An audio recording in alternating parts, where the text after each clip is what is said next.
अगर आपके अंदर ये मानसिक व्रत जागृत नहीं होते तो आपका कायिक व्रत सफल नहीं हुआ। और मानसिक व्रतों से इन अष्ट पुष्पों की प्राप्ति होती है। इन अष्ट पुष्पों की आराधना से भगवत प्राप्ति होती है। सिद्धांत को समझना।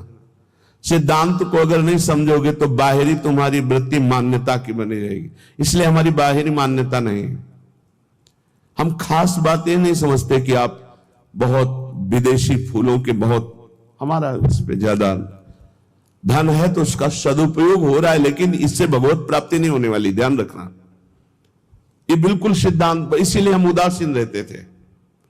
ये तो श्री जी की इच्छा ऐसा नहीं, हमारा उदासीन स्वभाव था।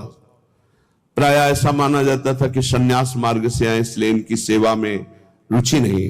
लेकिन आपको सच्ची कहते हैं, हमारी सेवा में भावात्मक रुचि थी। प्रगट में वस्तुएं नहीं, लेकिन हम जानते हैं गुरु कृपा से कि किन वस्तुओं से हमारी लाडली जो प्रसन्न होती है। ये मानसिक व्रत आने ही चाहिए कायिक व्रत से। अगर मानसिक व्रत नहीं आए तो कायिक व्रत का कोई महत्व नहीं रहा। इसीलिए साधन विविध सकाममति सब स्वार्थ सकल सबे जो अनीति, ज्ञान ध्यान व्रत कर्म जिते सब काहू में नहीं मोई प्रतीति। ये हमारा रस सिद्धांत है। ज्ञान ध्यान व्रत कर्म जिते सब काहू में नहीं मोई प्रतीति। रसिक अनन्य निशान बजायो एक श्याम श्यामा पद प्रीति। श्री हरिवंश चरण निज सेवक बिचले नहीं छाणी रस रीति। अहिंसा सत्यमस्तेयम ब्रह्मचर्यम मकल्कता एतानि मासान्याहुर व्रतानि हरितुष्टये। हरितोष व्रत,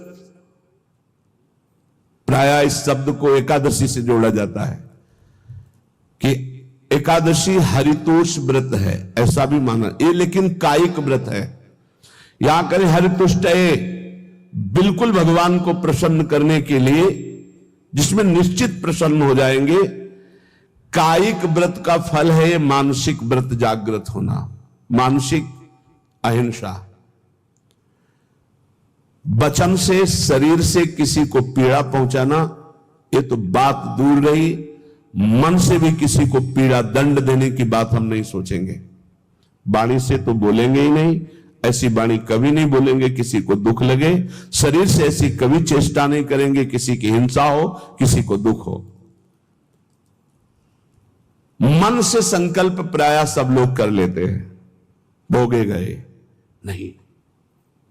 हमारा मानसिक व्रत खंडन हो जाएगा। ये बहुत बड़ा व्रत है, इससे भगवान की प्राप्ति होती है। अहिंसा परमो तपः, परम तपस्या है, परम व्रत है अहिंसा।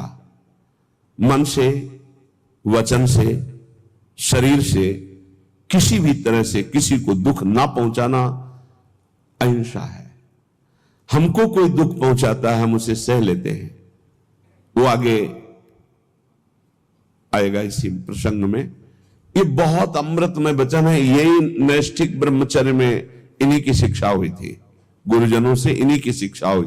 इसीलिए बाहरी बातों पर हमारा ज्यादा महत्व नहीं रहा कि अमुक वस्तु प्रभु को भोग लगानी है, अमुक वस्तु प्रभु को देनी, इस पर ज्यादा ध्यान नहीं रहा। ध्यान रहा कि प्रभु की प्रसन्नता होती इन आंतरिक महान लक्षणों से। अगर ये लक्षण नहीं होंगे तो बाहरी, फिर तो बड़े बड़े सेठ लोग, धनी मानी लोग प्रभु को रिझा लेंगे ना, क्योंकि उनके पास बहुत सी भोग सामग्री है। लेकिन कभी कदापि ऐसा नहीं पाया गया।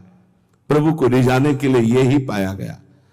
पहला है मानसिक व्रत अहिंसा, फिर दूसरा है सत्यम। सत्य कौन है? प्रभु सत्य है। भगवान को सत्य नारायण कहा गया।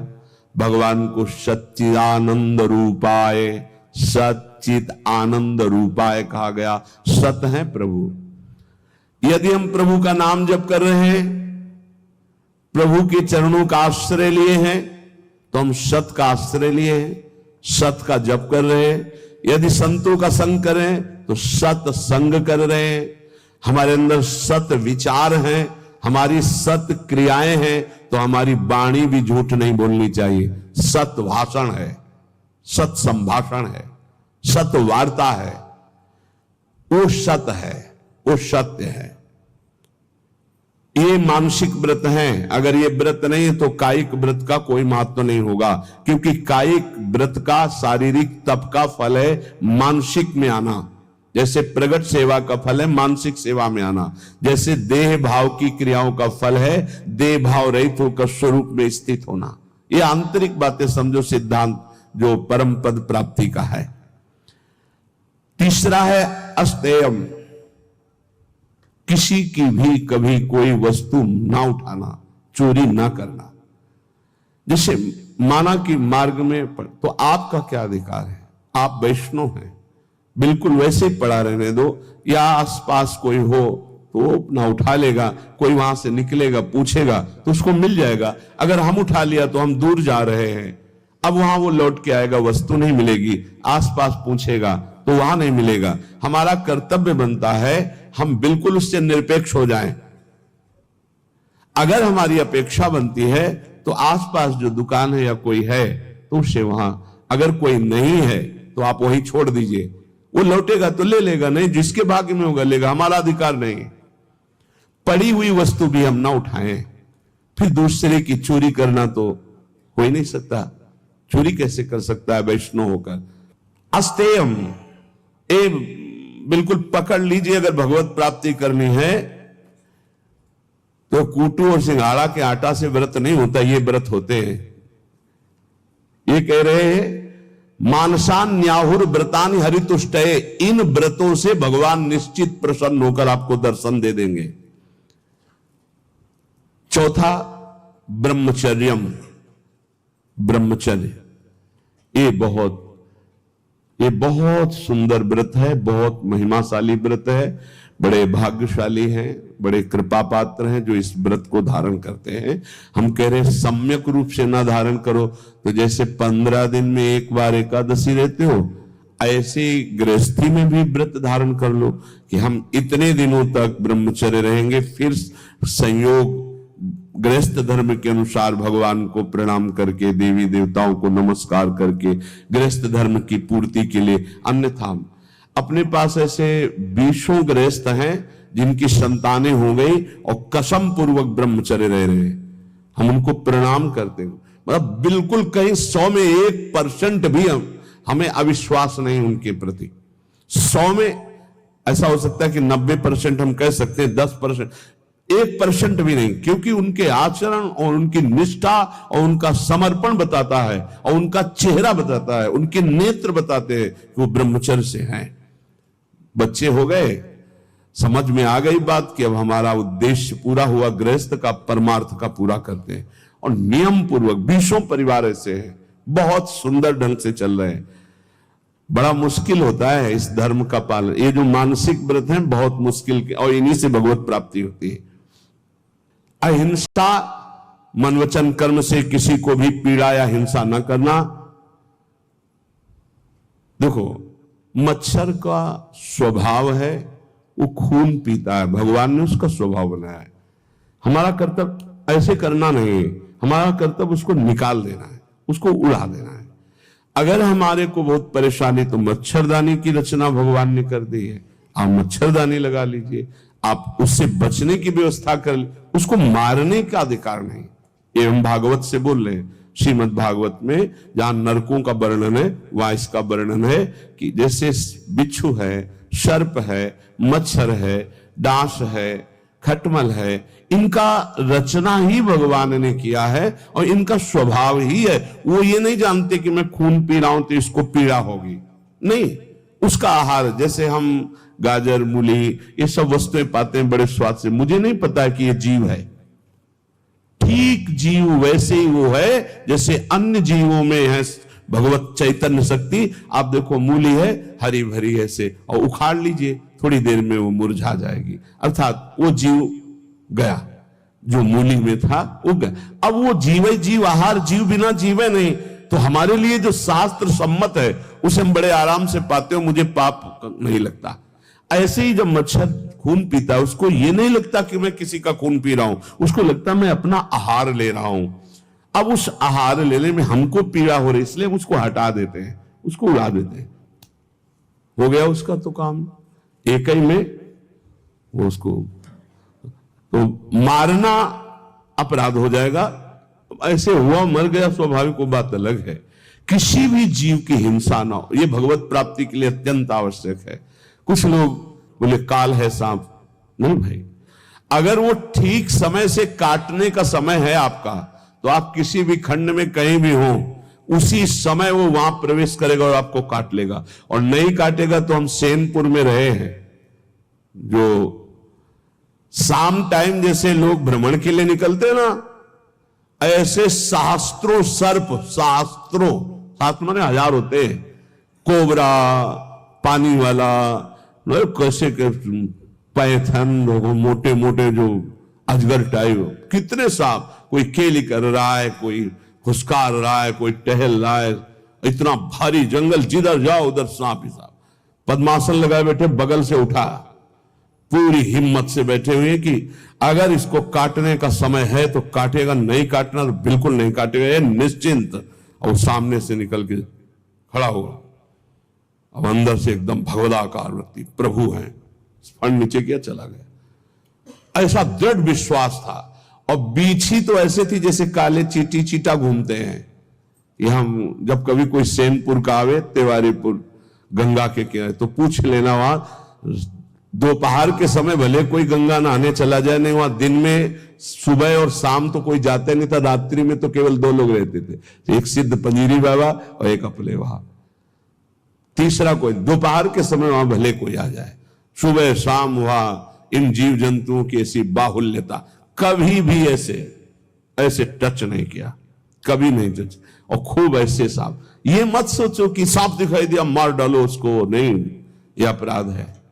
आप उसका निवारण कर दीजिए। आपको डर लगता है निकाल। पूज्य श्री राधा बाबा गीता वाटिका में जहरीला सर्प निकला, बाबा ने कहा सुनो प्रभु, हम तो जान रहे हैं कि आप हैं, लेकिन और लोग नहीं जान रहे, अगर और लोग जान गए तो आपको परेशान करेंगे, हम रास्ता बना रहे हैं, आप यहां से निकल जाइए। ऐसे एक लकड़ी करके ऐसे ऐसे ऐसे सांप बिल्कुल उसी रास्ते से चला गया। वो भगवत भाव से देख रहे तो सांप भगवान है। अभी 10-12 वर्ष पहले की बात है, छोटी कुटिया में थे, तो हितधाम में जिसमें स्वामी शरण जी की कुटिया थी, उसमें एक संत रहते, वो 2 बजे रात्रि के उठ चुके थे, बाबा बाबा देखो कोबरा सांप आक्रमण कर रहा, हम तो अंदर थे, भाग आए, बिल्कुल हमका छेड़ना मत, अंदर गए, विशाल हाथ जोड़ा और कहा देखो आप जानते हो कि हम आपको कष्ट नहीं देंगे, हम ये बांस रख रहे हैं, लंबा बांस, आप इसमें लिपट जाओ, हम आपको बाहर कर दें। अगर ऐसा नहीं और ये उपद्रव करेंगे तो आपकी हानि हो जाएगी या आप किसी की हानि करेंगे। बांस आप सत्य मानिए, बांस के प्रथम छोर पर ऐसे करके आराम से उठा के राधा राधा राधा राधा बाहर, और मदन टेन की तरफ पहुंचे। अरे सब में श्री भगवान है, आप ऐसा डरो मत, जिससे जब आपकी हानि होनी है वो हो जाएगा, उसको आप रोक नहीं सकते। जन्मेजय जी ने बहुत बड़ी व्यवस्था की थी परीक्षित जी को तक्षक सर्प काटने के लिए। जब सांप हुआ था तो 7वें दिन उन्होंने एक से एक तांत्रिक मंत्र वाले, एक से एक औषधियां, और एक खंभ में महल की रचना करवाई गई थी। एक खंभ और पूरा महल, उसके ऊपर परीक्षित, कहीं भी किसी भी तरह से चींटी भी नहीं रेंग सकती खंबे पे, और मंत्रवेत्ता बैठे हुए, वायु रूप में भी कोई नहीं जा सकता, ऐसे मंत्रों से बांध दिया गया था। लेकिन तक्षक ब्रह्म ऋषियों को कोई भी किसी तरह चेक नहीं किया जाता था। वो भेंट देने कि आज पक्षी जी का 7वां दिन है, शायद ऐसा हो जाए कि ऋषि का साप तक्षक डसे, तो उनको परीक्षित जी के पास, तो बड़े बड़े ब्रह्म ऋषियों को एक पुष्प में बहुत छोटा, एकदम जैसे पुष्प का पराग उससे भी छोटा रूप रख के तक्षक बैठ गया, फूल लिए जा रहे, और स्वयं मंत्रवेत्ता ऋषि हैं, और उन्हीं के हाथ में कोई मंत्र काम नहीं कर रहा, क्योंकि खुद मंत्र में जा रहे हैं। ऐसी जगह बैठा कि कोई चेक नहीं कर सकता, कोई मंत्र का प्रयोग नहीं हुआ। गए जे परीक्षित के हाथ में दे, परीक्षित जी ने जे ही प्रणाम मुद्रा में से किया, विशाल काय रूप धारण किया, भस्म किया, आकाश में अंतर ध्यान। भावी को कोई मेट सके ऐसी बात, जो होना है वो होगा, जो नहीं होना नहीं। तो हम किसी की हिंसा ना करें। हम सदैव सत्य स्वरूप प्रभु का नाम जप करें, सत्य भाषण करें, सत्य आचरण करें, चोरी किसी की ना करें, अस्ते चोरी ना करना, और ब्रह्मचर्य ये बहुत अमृतमय है। जहां तक हो सके भगवान की कृपा से इसको धारण करो। बहुत समाज की हानि इस ब्रह्मचर्य व्रत के ना रहने से हो रही, बहुत हानि हो रही। और कह रहे अकल्प, किसी भी तरह से कपट न करो, किसी के साथ व्यवहार छल कपट वाला, सीधी सादी बात रखो, सरल स्वभाव न मन कुटिलाई। भगवान के मोहि कपट छल छिद्र न भावा। ये कपट रख करके भगवत मार्ग के पथि को, बोल कुछ रहा है, चित्त में कुछ चल रहा है, आचरण में कुछ चल रहा है, ये ठीक नहीं है। जो बोल रहे हो वही आचरण में, वही आपका चरित्र है। मन, वाणी और शरीर एक होना, ये निष्कपट भाव कहा जाता है। ये सरल भाव। भगवान कह मोहि कपट छल छिद्र न भावा, यहां कह रहे हैं कि निष्कपट भाव ये महान व्रत हैं। ये 5 जो व्रत धारण करता है वो और कोई व्रत करे ना करे, निश्चित भगवत प्राप्ति रूपी अष्ट पुष्पों की हृदय में जागृति हो जाती है।